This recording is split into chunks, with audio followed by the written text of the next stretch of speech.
What's up, witches? It's Wednesday, and that means it's bedtime for witches. Today we're going to conclude our series on Aesop, and our first story today is The Farmer and the Stork. A farmer set some traps in a field which he had lately sown with corn, in order to catch the cranes which came to pick up the seed. When he returned to look at his traps, he found several cranes caught, and among them a stork, which begged to be let go, and said, "You ought not to kill me. I am not a crane, but a stork, as you can easily see by my feathers, and I am the most honest and harmless of the birds." But the farmer replied, "It's nothing to me what you are. I find you among these cranes who ruin my crops, and like them, you shall suffer." And the moral is, if you choose bad companions, no one will believe that you are anything but bad yourself. The next story is The Grasshopper and the Ants. One fine day in winter, some ants were busy drying their store of corn, which had gotten rather damp during a long spell of rain.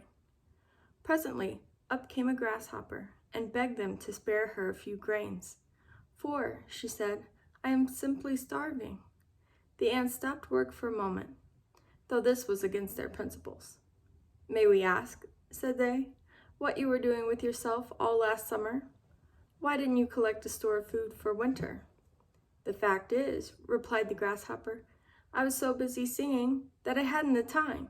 "If you spent the summer singing," replied the ants, "you can't do better than spend the winter dancing."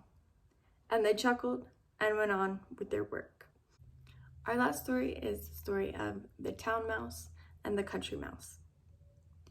A town mouse and a country mouse were acquaintances, and the country mouse one day invited his friend to come and see him at his home in the fields.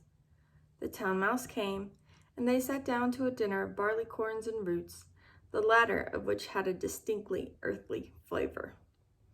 The fare was not much to the taste of the guest, and presently he broke out with, "My poor dear friend, you live here no better than the ants. Now you must just see how I fare. My larder is a regular horn of plenty. You must come and stay with me, and I promise you shall live on the fat of the land."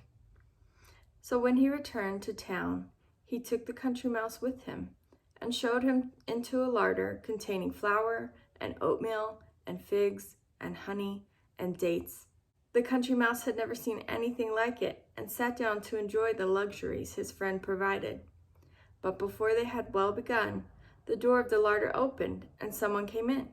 The two mice scampered off and hid themselves in a narrow and exceedingly uncomfortable hole. Presently, when all was quiet, they ventured out again. But someone else came in, and off they scuttled again. This was too much for the visitor. "Goodbye," he said. "I'm off.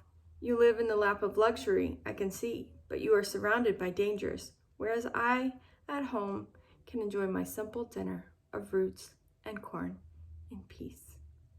And that's all I have today. Good night, witches. I love you.